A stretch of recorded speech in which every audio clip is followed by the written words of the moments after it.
Hebreus capítulo 11.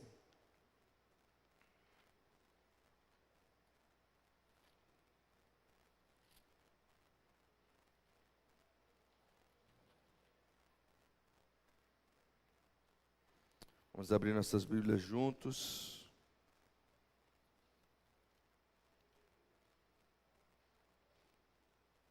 Hebreus 11. Quero ler a partir do versículo 8.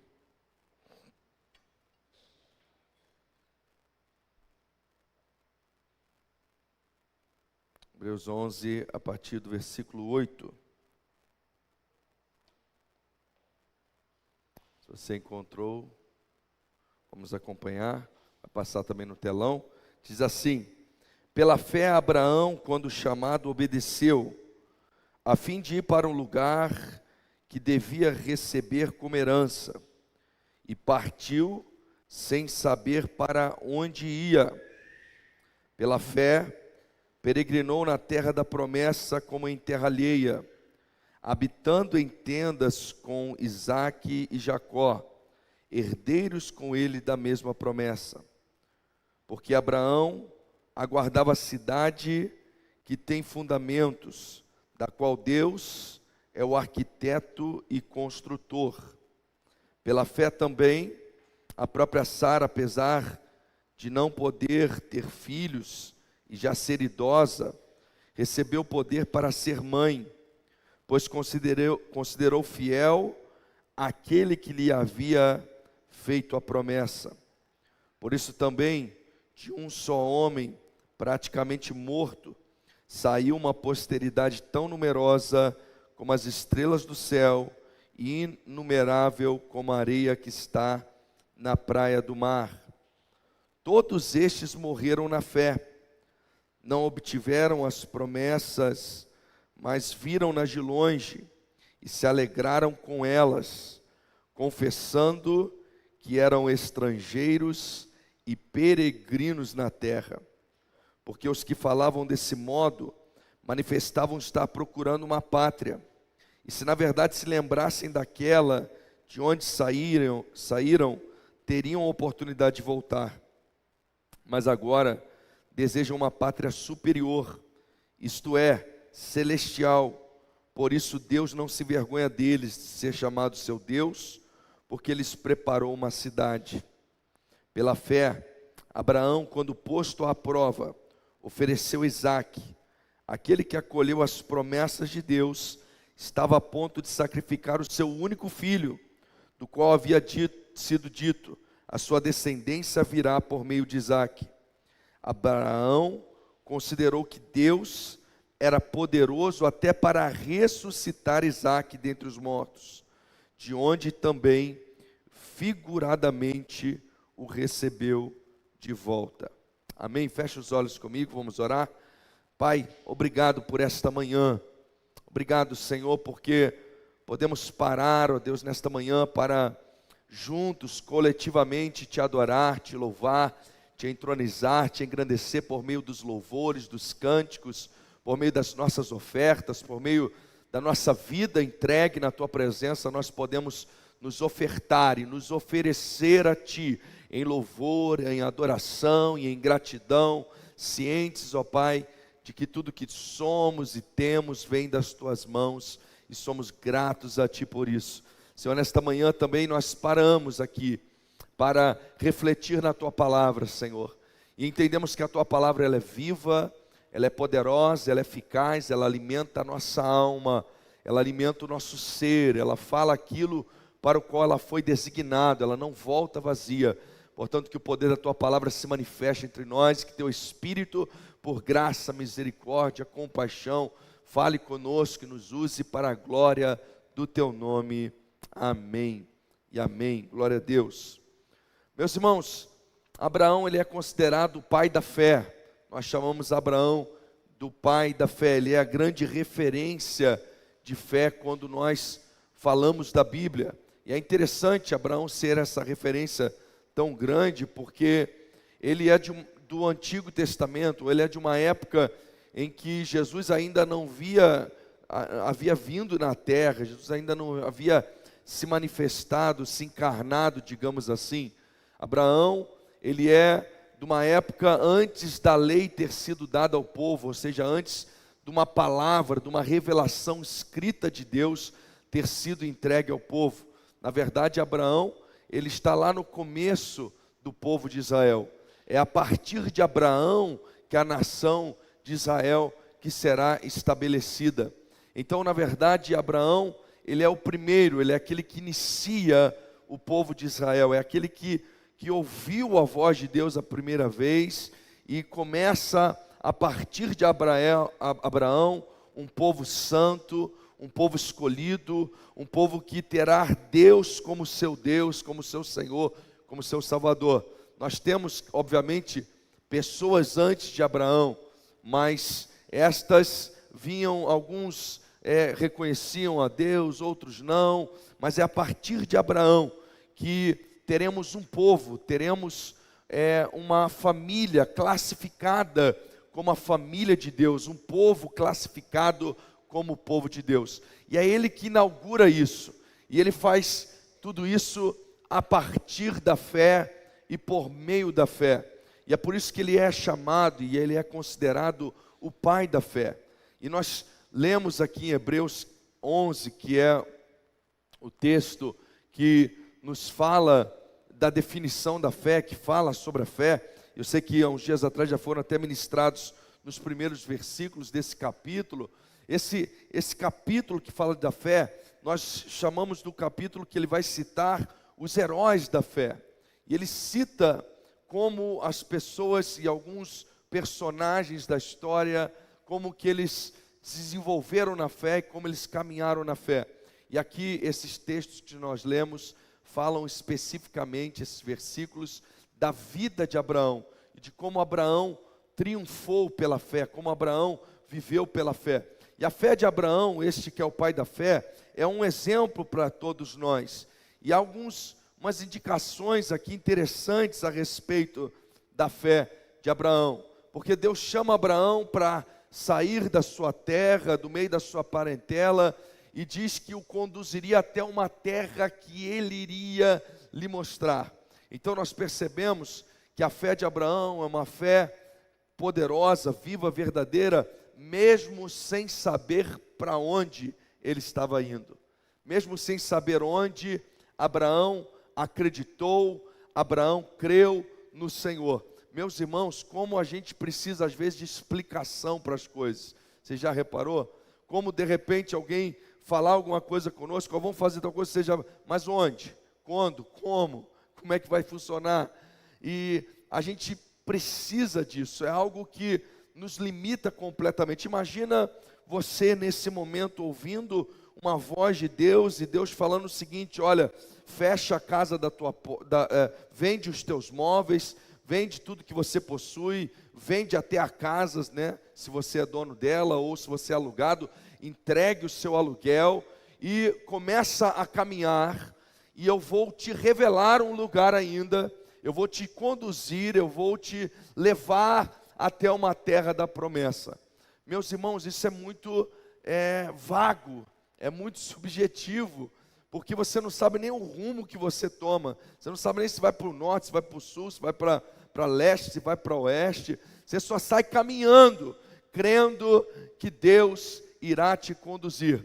Mas Abraão creu, mesmo sem saber para onde ele estava indo. Ele acreditou. Perceba a profundidade da fé que Abraão nos ensina, queridos. Uma fé que não precisa do endereço final. Uma fé que não precisa saber alguns detalhes, mas uma fé que acredita na direção de Deus. É uma fé que está confiante em quem está conduzindo. Então ele não precisa necessariamente saber qual é o destino, porque ele está crendo naquele que está conduzindo a sua vida. Meus irmãos, olha como nós precisamos desenvolver a nossa fé. Nós às vezes não precisamos estar muito preocupados em relação ao destino. desde que Deus esteja conduzindo a nossa vida, desde que Deus esteja conduzindo os nossos passos, desde que Deus esteja à frente e na direção dos nossos projetos, dos nossos sonhos. Mas às vezes nós carecemos de informações, nós queremos informações porque nos falta confiança naquele que está conduzindo, nos falta confiança naquele que está na direção. Mas Abraão creu em Deus, mesmo sem saber direito para onde ele estava indo. E é interessante que a promessa para Abraão fala de uma terra física, que é a terra de Canaã.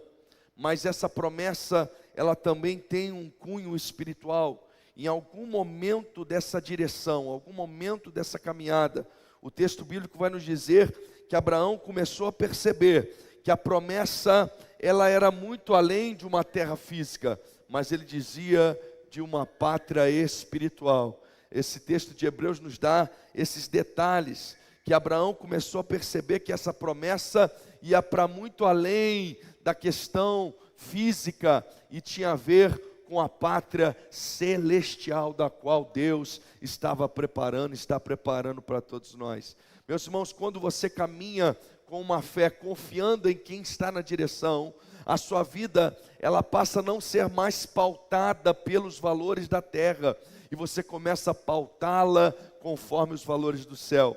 A sua vida não está mais determinada pelas circunstâncias, pelo tempo, pela geografia terrena, mas os céus começam a ser o padrão da vida que você está desenvolvendo. Jesus nos ensina isso no Pai Nosso: seja feita a tua vontade, assim na terra como ela é feita nos céus. Ou seja, o padrão que eu quero viver aqui é o padrão dos céus, aquele padrão que Deus tem para a minha vida.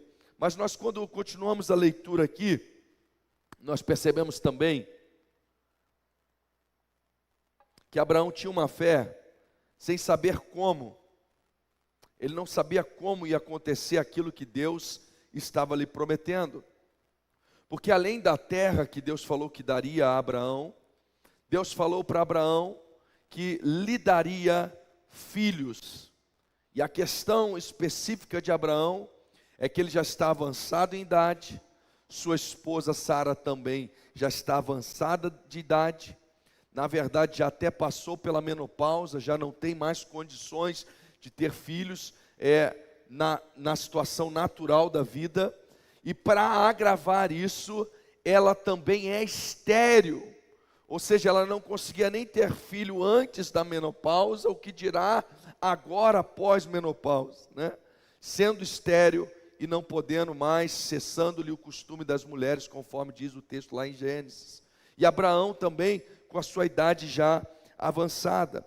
Então Deus promete para Abraão: olha, eu farei de ti, eu te darei uma grande descendência, vou te dar filhos e filhas, você será um pai de nações, um pai de multidões. Perceba, queridos, que humanamente falando, a pergunta natural que poderia surgir para Abraão é como, né? Como que isso vai acontecer? Não dá, não tem como, minha esposa não pode, eu já estou avançado, as condições todas à nossa volta são desfavoráveis. Mas o que nós percebemos é que Abraão creu na promessa de Deus, mesmo sem entender como Deus iria realizar essa promessa.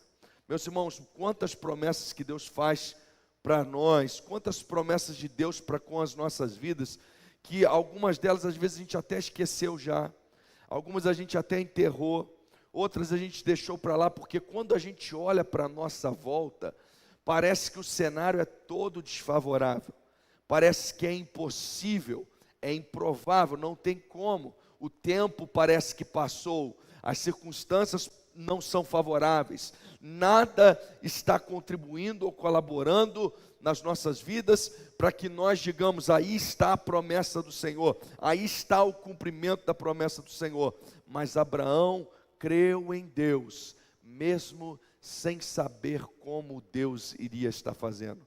Assim como na questão do local, Abraão crê em Deus não por causa das circunstâncias que estão à sua volta, mas ele crê que ele pode ser um pai de filhos, porque ele crê naquele que está lhe fazendo a promessa. Preste atenção, se você olhar para a sua volta, se você olhar para as circunstâncias que te rodeiam, talvez você não vai crer na promessa, talvez você não vai ter razões para ter esperança, para ter expectativa, mas se você voltar os teus olhos para Deus, você encontrará um Deus, conforme diz Tessalonicenses, que é fiel, aquele que prometeu, o qual também o fará. Ele é fiel à sua palavra, e não existe empecilhos, não existe improváveis, não existe dificuldade para o Senhor fazer ou realizar o que quer que seja. Não existe promessa distante demais para Deus, não existe promessa difícil demais, complicado demais para o Senhor. Pelo contrário, se Ele prometeu, você precisa crer, acreditar, porque Ele tem todo o poder nos céus e na terra para fazer e para realizar essa promessa na sua vida.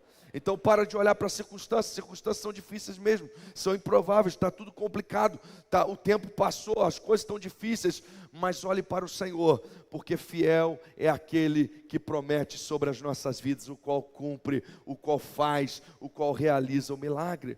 Então Abraão creu mesmo sem saber como, porque ele sabia que aquele que estava falando com ele, que aquele que lhe estava prometendo, é fiel para cumprir, e de alguma forma iria cumprir essa promessa na sua vida. Então, Abraão também, a fé dele aqui, nós aprendemos que ele acredita e que ele tem fé mesmo sem saber quando iria acontecer.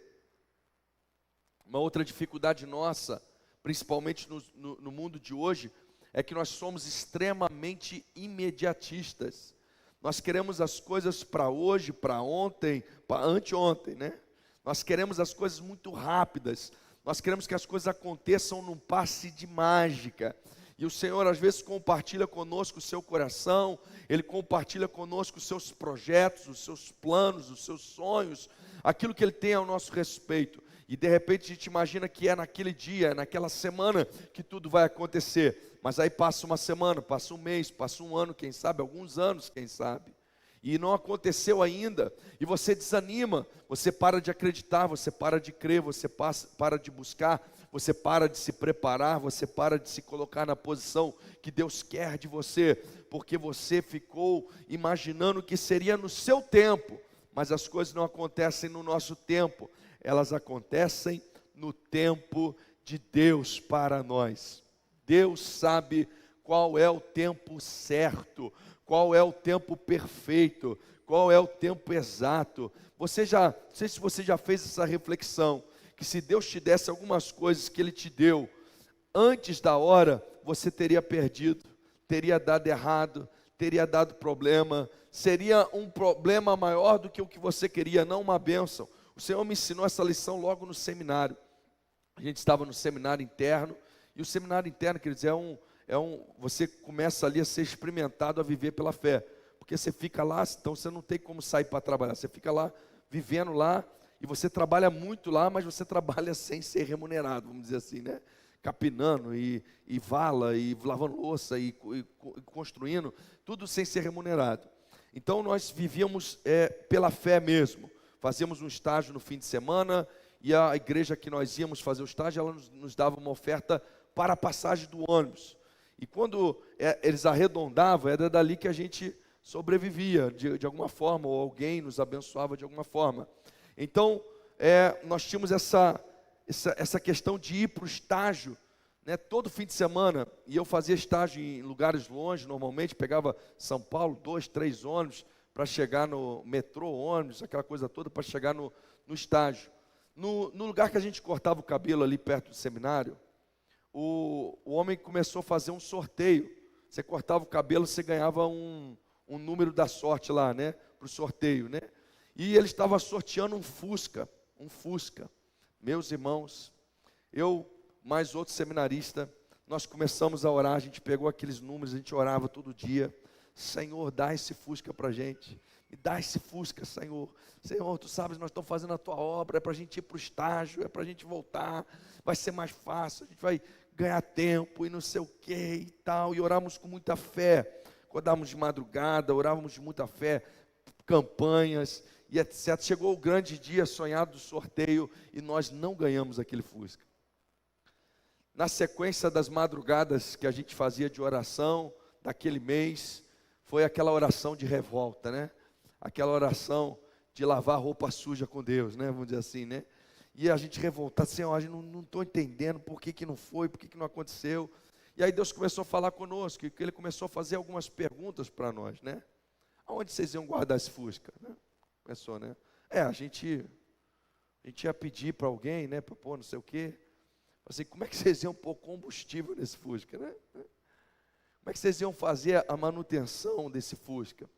Enfim, o que Deus foi mostrando para a gente é que se Ele desse aquele Fusca que a gente pensaria que seria uma grande bênção para nós, acabaria se tornando uma grande dor de cabeça para a gente.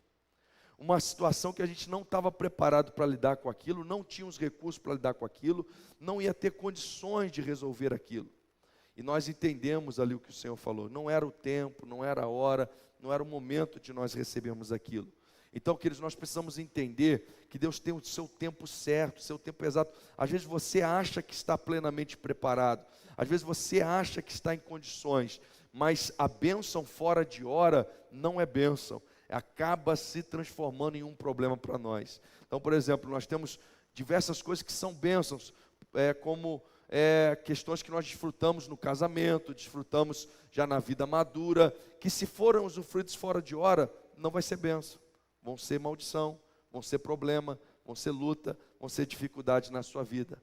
Nós percebemos também nesse texto que a fé de Abraão, queridos, é uma fé em que ele cria, mesmo sem entender o porquê. Mesmo sem entender o porquê, ele acreditou no Senhor.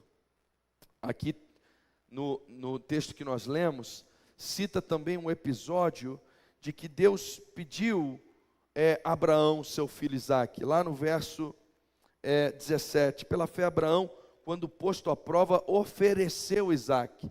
Nós conhecemos esse texto do Antigo Testamento, que Deus pede Isaque para Abraão, um pedido que parece não fazer lógica, parece não fazer sentido, um pedido em que Deus prova o coração de Abraão, pedido esse que Abraão certamente deve ter dado um reboliço na mente dele. Ele não entendeu o porquê. Aquele é o filho da promessa. Aquele é o filho que Deus deu, que prometeu e que falou que por meio dele o Senhor daria a sua descendência. Nós não entendemos às vezes a priori, mas se você voltar lá em Gênesis, você vai perceber que Abraão tinha sempre o costume de erguer um altar ao Senhor, de adorar ao Senhor, de louvar ao Senhor, mas desde que Isaque nasceu, Abraão meio que se distanciou disso. Desde que Isaque nasceu, Abraão parou de erguer um altar, Abraão parou de sacrificar ao Senhor em adoração. Então Deus coloca o coração de Abraão à prova, porque nesse caso, Abraão recebeu a promessa dele no tempo certo, no tempo de Deus, mas ainda assim, a bênção que Deus deu para ele, estava de alguma forma lhe tirando da posição que ele deveria estar. Então Deus prova o coração de Abraão e rapidamente Abraão alinha novamente o seu coração com Deus. E mesmo sem entender o porquê, mesmo sem ter todas as explicações, mesmo que não parecia que fazia sentido para Abraão, ele foi disposto a oferecer o seu filho Isaque. Você conhece a história comigo? Deus não permitiu que ele matasse Isaque. Antes, ali temos já uma tipificação profética de Cristo. Deus fala para Abraão, fala para o seu próprio filho Isaque, que quando subir no morro, diga o seguinte, Deus proverá para si o cordeiro. E lá em cima, antes dele imolar Isaque, o anjo não permite, e quando eles olham, tem lá um carneiro preso nos seus chifres, o cordeiro foi provido, o sacrifício foi provido, mas ali há uma palavra profética a respeito de Jesus, o Cordeiro de Deus, que tira o pecado do mundo, que foi provido para redenção no nosso lugar. Mas a verdade é que, mesmo sem entender o porquê, Abraão creu. Deus está pedindo, eu vou entregar. E o texto de Hebreus nos dá um detalhe que Gênesis não dá, que é muito incrível, que diz assim, olha, Abraão considerou que Deus era poderoso até para ressuscitar Isaque dentre os mortos, de onde também figuradamente o recebeu de volta. Olha só, Abraão não entendeu, eu não estou entendendo porque que Deus está pedindo meu filho primogênito, mas eu sei quem está pedindo. Eu não estou entendendo por que está pedindo, mas eu sei quem está pedindo. E quem está pedindo é poderoso até para ressuscitá-lo dos mortos, se for o caso. Eu não sei como Deus vai fazer, o que Deus vai fazer, nem o porquê Ele está me pedindo, mas se é Ele que está pedindo, eu estou disposto a obedecer e a oferecer aquilo que Ele está pedindo. Vocês estão entendendo, queridos, a fé de Abraão? É uma fé que não está baseada nas circunstâncias, mas é uma fé que está baseada em Deus. É uma fé que está baseada no que Deus falou, no que Deus prometeu. É uma fé que crê naquele que está falando com ele. Por isso a fé de Abraão é tão firme, é tão grande, é tão forte, é tão exemplar para nós. Porque ele sabe o seguinte, olha, eu não estou entendendo o porquê Deus está pedindo meu filho, mas eu sei que Ele é poderoso, até mesmo para ressuscitá-lo dos mortos, se for o caso. Então, se Ele está pedindo, eu irei obedecer. Se Ele está pedindo, eu vou fazer, eu vou entregar, eu vou ofertar aquilo que Ele está me pedindo, aquilo que Ele está me demandando. Meus irmãos, a fé de Abraão é uma fé mesmo sem entender por quê. Isso não quer dizer que a nossa fé não é lógica, isso não quer dizer que a nossa fé é irracional, mas quer dizer que nem sempre, na posição que nós estamos, nós conseguimos compreender todo o cenário. Mas Deus é aquele que conhece todas as realidades. Deus conhece o teu passado, o teu presente e o teu futuro, e Ele os enxerga todos ao mesmo tempo. Ele sabe o que acontece à sua volta, no seu entorno. Ele conhece as pessoas da sua família, aqueles que convivem com você. Ele conhece as circunstâncias do país, da nação. Ele sabe o presente, o futuro. Ele conhece todas as nuances da realidade. Então muitas vezes Ele nos pede alguma coisa, Ele nos pede para fazer algo. Ele prova o nosso coração, digamos assim, e nós precisamos estar dispostos a obedecer e a nos render a Ele, porque nós sabemos que Ele é poderoso, Ele é fiel.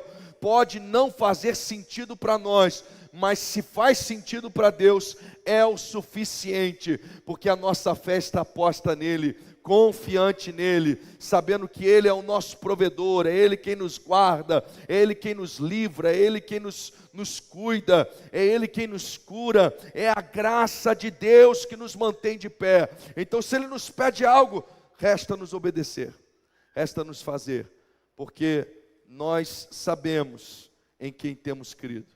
Nós podemos não entender a situação naquele momento, mas nós sabemos quem está falando. Então dele nós entendemos, e dele nós sabemos que há fidelidade, que há o melhor, que a vontade dele sempre é boa, perfeita e agradável.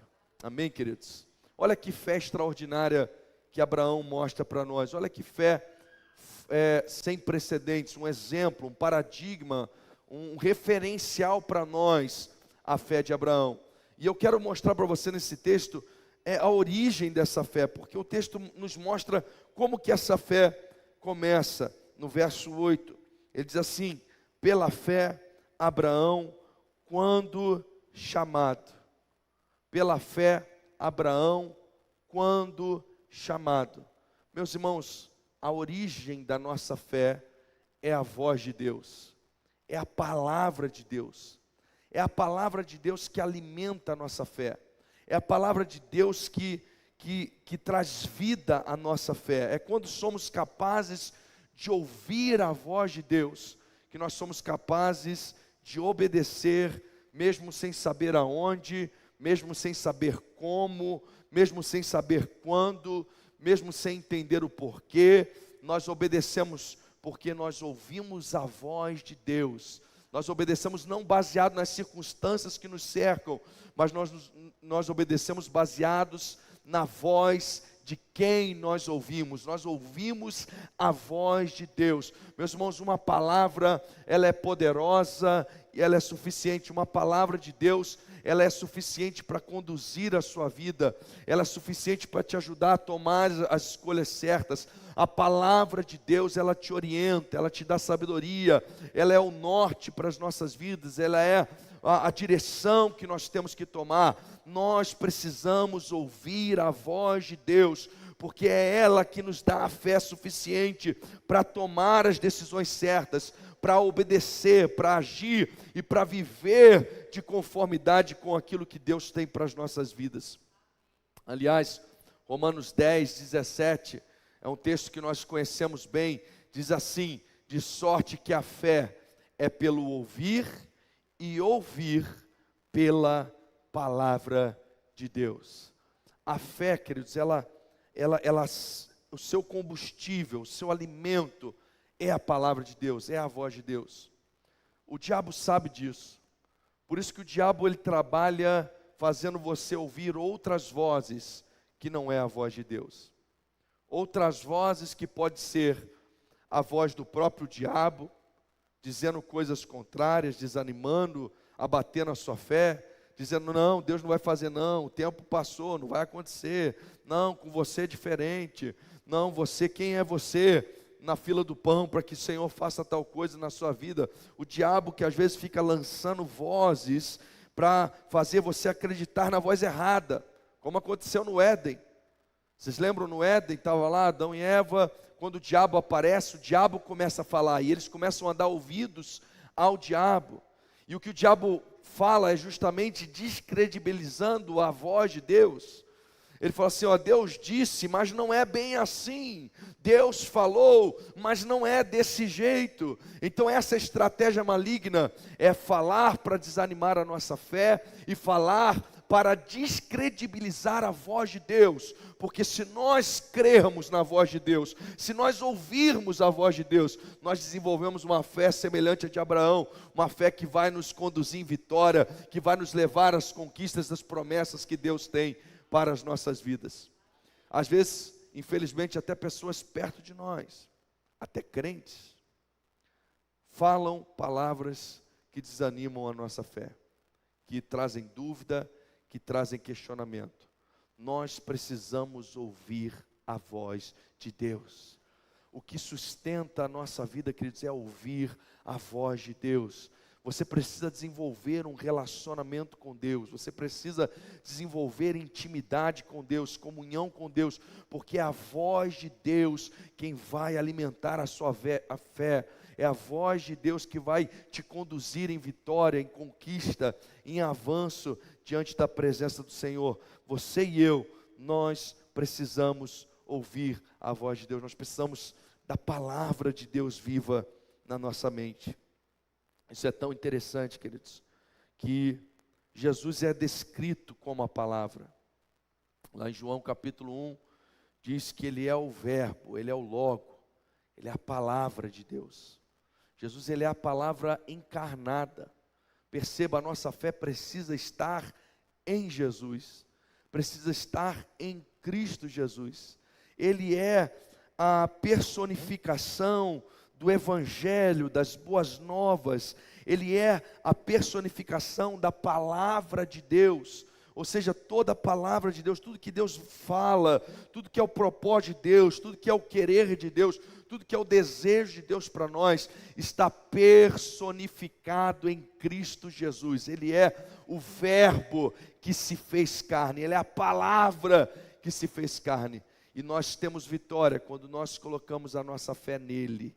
É crendo no Senhor Jesus Cristo que nós somos salvos. É crendo no Senhor Jesus Cristo que nós somos abençoados.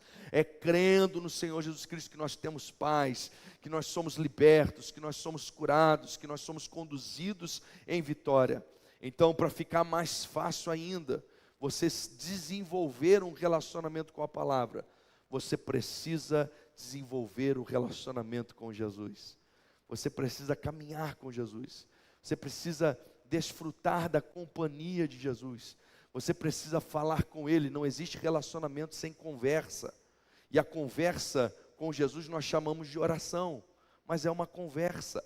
Você precisa conversar com Jesus, você precisa se relacionar com Jesus, você precisa ler a palavra de Deus, de Jesus, aquilo que Ele fala aos nossos corações. Nós precisamos desfrutar esse relacionamento.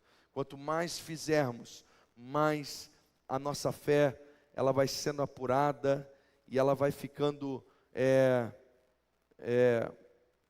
pura como o ouro, mais a nossa fé vai ficando bem sucedida e nós somos capazes de crer, mesmo que a gente não saiba onde, mesmo que a gente não saiba quando, mesmo que a gente não entenda o porquê, mesmo que a gente não saiba como Deus vai fazer, mas nós cremos porque a nossa fé não está nas coisas, está nele, está nele.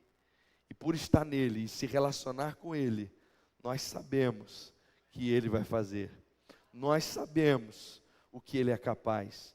Nós sabemos que nele nós podemos confiar. Nós sabemos que nele estamos seguros. Eu gosto demais daquela fala de Ananias, Misael e Azarias na fornalha, antes da fornalha, na verdade, quando o rei pede para eles negarem a Deus, ele diz assim, ó, escuta tu aqui, ó Deus, o nosso Deus, Ele pode nos livrar da fornalha, o nosso Deus irá nos livrar da fornalha, assim cremos, mas escuta aqui uma coisa, rei, ainda que Ele não nos livre, nós sabemos quem Ele é, nós vamos continuar apegado, agarrado nele, porque as nossas promessas vão além dessa terra e elas têm a ver com coisas eternas. Eu quero dar só essa última observação na sua vida. Toda promessa de Deus tem a ver com valores eternos. Se você tem alguma promessa que se resume apenas a coisas da terra, tem duas opções acontecendo. Ou essa promessa não veio de Deus, e eu estou falando isso com autoridade agora, não veio de Deus, ou você não entendeu ainda qual é o propósito eterno que Deus tem atrás dessa promessa. Preste atenção, não existe promessa de Deus para nós só para a gente ser a bolachinha mais recheada do pacote. Deus não faz isso, queridos.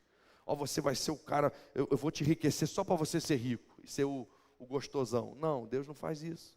Eu vou te colocar numa posição de honra, eu vou te levar às nações só porque você quer viajar. Isso não funciona assim.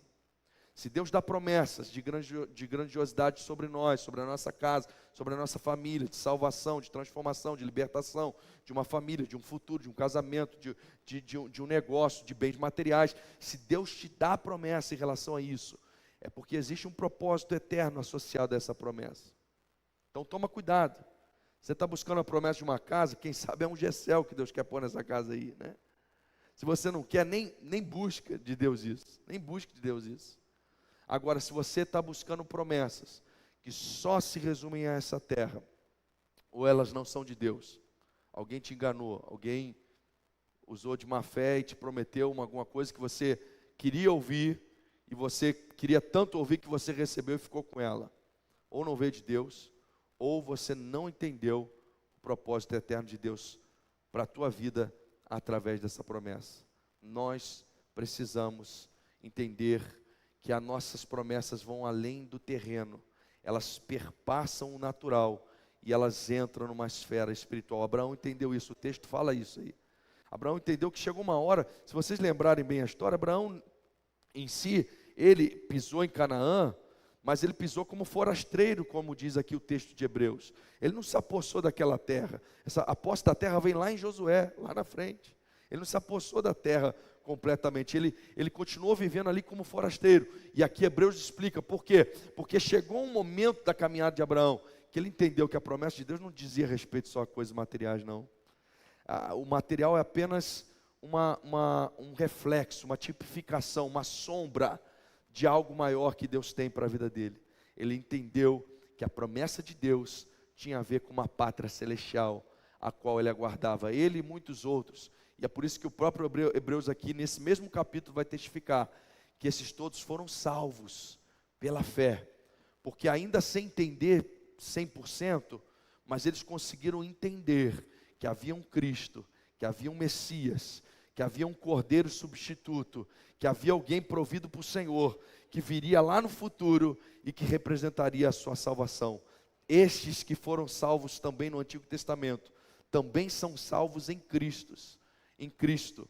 Mas como, pastor? Como que eles sabiam? Eles caminharam com Deus, queridos.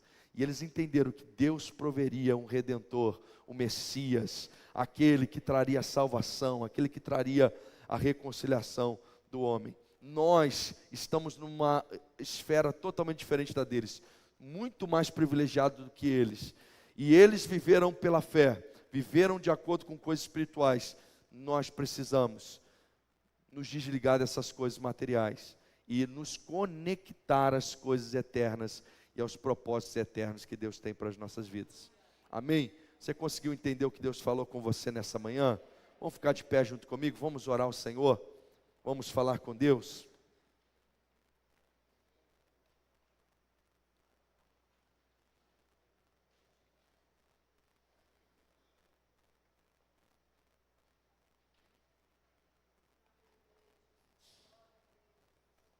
Feche os olhos comigo, eu quero orar com você. Eu quero ministrar a graça, a bênção, a unção do Senhor sobre a sua vida, no nome de Jesus. No nome de Jesus. Senhor, obrigado por esta manhã. Obrigado pela oportunidade, privilégio que tivemos de estar aqui, para receber a Tua palavra, sermos ministrados por Ti, Senhor. Essa palavra que queima em nossos corações, essa palavra que nos desafia, Senhor. Essa palavra que mexe com a nossa fé, porque a fé vem do ouvir e ouvir pela palavra de Deus. Essa palavra, Senhor, que nos confronta em relação à nossa fé. Quantas vezes nós queremos a explicação do onde, do como, do porquê, Senhor, do quando. Quantas vezes, Senhor, nós estamos tão presos na questão terrena, material, reduzindo as Tuas promessas às coisas triviais dessa vida. E talvez seja até por isso, Senhor, que nós não estamos ainda preparados para recebê-las, porque nós ainda estamos, Senhor, tão presos, Senhor, ao cumprimento apenas terreno, material. Nós não entendemos ainda o propósito eterno associado a essa promessa. Senhor, mas ajuda-nos a crer em Ti, independente de qualquer situação. Pai, que a nossa fé, ó Deus, esteja firmada na Tua palavra, e em Cristo, que é a palavra encarnada, que possamos crer, ó Pai, na Tua voz. E eu sei, ó Pai, que Tu tens liberado uma palavra para cada um que está aqui, Senhor. Eu sei que Tu tens liberado uma palavra de fé em relação ao futuro, em relação ao ministério, em relação à vida pessoal, Senhor, em relação aos projetos, em relação à família, em relação ao casamento, em relação às emoções, em relação, Senhor, ao futuro. Meu Deus, em nome de Jesus, nós queremos nos agarrar na Tua palavra nesta manhã, nos apossar dessa palavra nesta manhã, Senhor, e caminhar em fé, que possamos romper em fé, Senhor, triunfar em fé, para a glória do Teu nome. Eu quero abençoar cada um que está aqui, Senhor, que talvez está olhando para a sua volta, e as circunstâncias estão dizendo que não dá, as circunstâncias estão dizendo que não tem como. Ó Deus, o tempo passou, as realidades parecem contrárias, e o diabo e as palavras, as falas malignas, ó Deus, e até às vezes de pessoas bem intencionadas, são falas, ó Deus, de desesperança, são falas, ó Pai, de destruição, são falas, ó Deus, de desistência, de morte. Eu quero nesta hora, na autoridade do nome de Jesus, repreender esta voz que não é a Tua, Senhor, e eu quero declarar a Tua voz sobre a Tua igreja, eu quero declarar a Tua palavra sobre a Tua igreja. Ajuda-nos a crescer em intimidade com Cristo, em intimidade contigo, Jesus, relacionamento contigo, para que tenhamos clareza da Tua voz, clareza da Tua palavra, e assim possamos triunfar para a glória do Teu nome. Eu assim abençoo a Tua igreja, no nome precioso de Cristo Jesus. Amém.